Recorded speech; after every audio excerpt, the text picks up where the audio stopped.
Some sections to include in your tarot journal are the meanings of the cards, any reflections you have on the cards, anything, they mean to you, keywords, any readings that you do. You really do need to keep track of your readings to see, maybe go back and see that something, you didn't understand before really makes sense now. Your daily draw, which we're going to talk about later. Your philosophy on the tarot. It could, change and get deeper as you go, so you might need to go back and fiddle with it. Your studies of specific decks, any correspondences, images that reflect card meanings, so there's a specific picture or piece of artwork or something that just really screams death to you, that would be a good place to put it. Different spreads that you learn, different exercises, and keeping a list of books and tarot decks that you want, so you can get them at a later time. Now, doing practice readings is very important to learning the tarot, and the author thinks you need to start right now.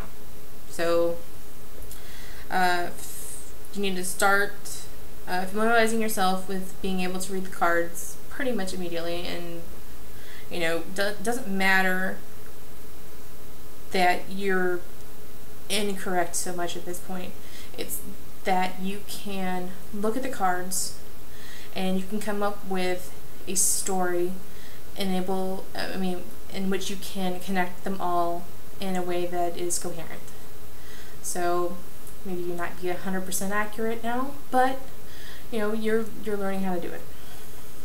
So and the best place to start practicing is on your group members, which is part of the reason that you were placed in groups. So,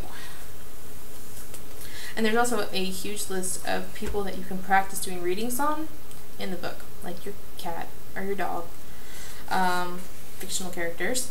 Speaking of fictional characters, in exercise 2.3, they want you to do a reading, a one card reading for a fictional character.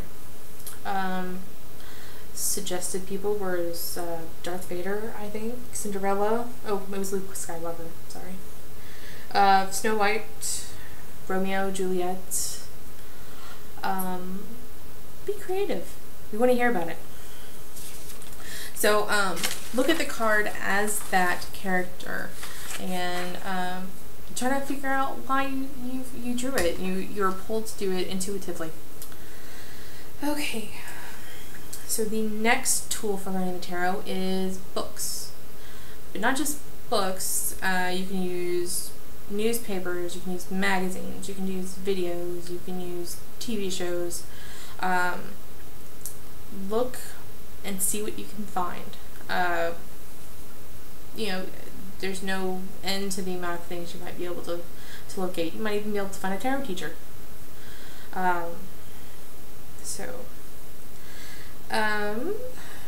Also another one is exercises, such as the ones in the book.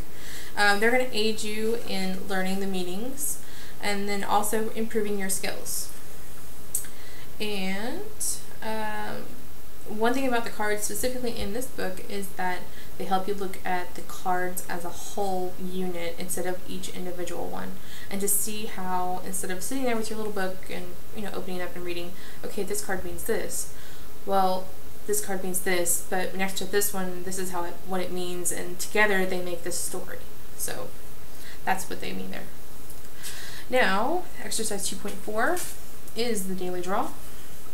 So they want you to draw a card each day or each week. You can figure out what works best for your schedule. Personally, I'll probably be doing every week because we all know I have so much stuff on my plate that's amazing that I even managed to get this done. You're going to want to record this in your tarot journal, and any impressions you get.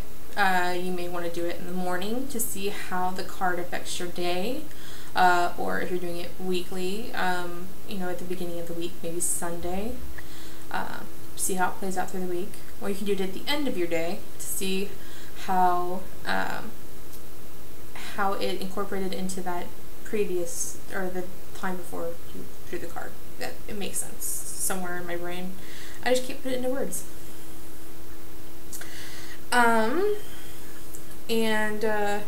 There's some really good questions in the text, and it really goes into a lot of depth. I really suggest reading it. That's on page 22. So take a look, read, lots of good stuff. Now, the next exercise, 2.5, is the senses. And this, it said specifically for cards that you're having a hard time understanding or that are confusing to you, is to use your 5 senses and to gauge the card that way. So, what do you hear when you look at it, you know, in the world, in the picture? What are you hearing? What are you seeing? You know, what does the card taste like? Is there, you know, a chalice of wine? Okay, what does it taste like? Is it berry flavored, or, you know, is it ale or something like that? Again, I really suggest reading the text. It's really good. Really good questions. And then we go into, this is a really exercise-filled chapter, so, and this is probably why everything's running pretty long, so I apologize. Is tarot stories. So this is actually something I'm going to start on the group so we can all work on it together, and we're going to use our cards to make a story. Read up on it, and I will post about it probably Monday, Tuesday. No guarantees. I'm trying to finish my book. Okay, so, and then the last thing, well, second to last thing, because there's also, you know, another exercise. The last thing that the text talks about is myths of the tarot. So specific ways you're supposed to acquire your deck, specific ways in which to care for your deck, where you need to keep them. And just examine some common myths when it comes to the tarot. And exercise 2.7 wants you to examine what you think about these myths and which ones you plan to incorporate and which ones you think are BS. So that's what exercise 2.7 is all about. So take a look at it, and we'll get that loaded up on the site for you guys. So, and your optional homework was to get the stuff that we did from last week into your tarot journal with specific, it mentioned the mission statement that we did last week. And so if you don't already have a journal, to go ahead and buy one now. And the other question was, you know, based on where you, what you believe about the tarot, and, you know, with regard to the myths, where do you plan on storing your tarot, and how do you plan on storing your tarot? Mine is actually on my desk, and it's bound with a little hair thingy right now. I have an oracle deck in a tarot box, but it's staying there for now. I might get another box. I don't know. I haven't decided. These cards and I need to spend quite a bit more time together before I really get a feel for what I need for them. So that's all I have for this week. I apologize for the video being late, but I haven't been feeling good. But we will see you next week, and I will see you in the group and on the threads and in the discussions and wherever else. Have a wonderful week, and we will see you next week.